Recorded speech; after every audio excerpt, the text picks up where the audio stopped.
Hi everybody, welcome back to your Daily Dose at Home.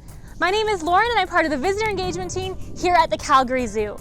Today I am down at the zebra habitat with our amazing Hartman's Mountain zebras, Liba, Chella, and Senna. And we're going to talk a little bit more about their amazing patterns. Lots of folks are always asking us, is a zebra white with black stripes or black with white stripes? And what purpose do those stripes have?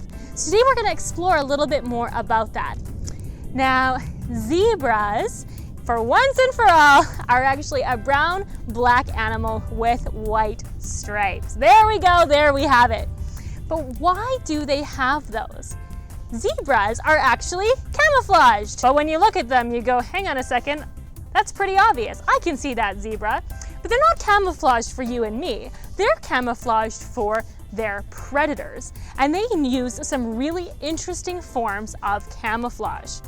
First off, there's something we call disruptive coloration, which we see on animals that have stripes or really bold patterns, like spots on a snow leopard. Those patterns make it really difficult to distinguish the outline of an animal from the background. So for a predator that's far away, it can actually be difficult to tell where the zebra starts and where they end, which if you're going to ambush and pounce them, you need to actually know where the beginning and the end of your prey are. The other thing zebras have is something called motion dazzle. What that means is that when there is a herd of zebras or a large group all together, it's really difficult to tell when they're moving where one zebra starts and the next one begins. And as they're moving together, it's the blur of black and white lines going back and forth. Now, if you're a lion and you want to make sure you reserve all of your energy for a short burst of speed to take down a prey, you want to select one animal from the herd. Often it's maybe the weakest or smallest. But if you're looking at a herd of several hundred zebra and you can't tell where one starts and one begins, it gets a lot harder to plan your attack.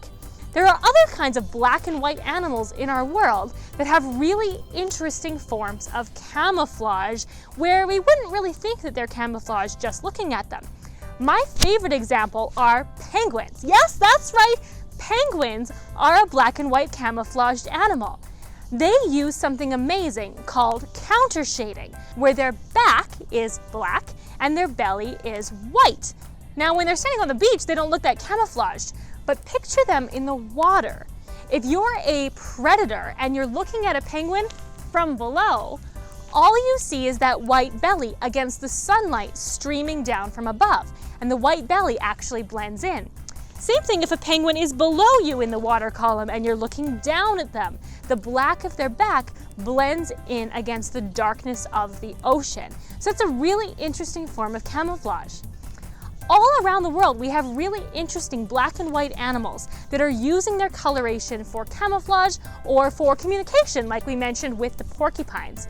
There are also really cool black and white species, like black and white ruffed lemurs or giant pandas, that we're not 100% sure why they're black and white. There's lots of thought that goes into the idea that they're camouflage. They could blend into light and shadow, or maybe use it to control their body temperatures. And as scientists, we are always learning and observing animals and trying to understand where these amazing color patterns evolved from. Super cool, right? Now today for your daily at-home activity, we're going to give you some zoomed-in photos of black and white animals, and you have to match them to what animal you think that pattern comes from and why you think they might be black and white. Thank you so much for watching this Daily Dose at Home, and thank you for supporting wildlife conservation.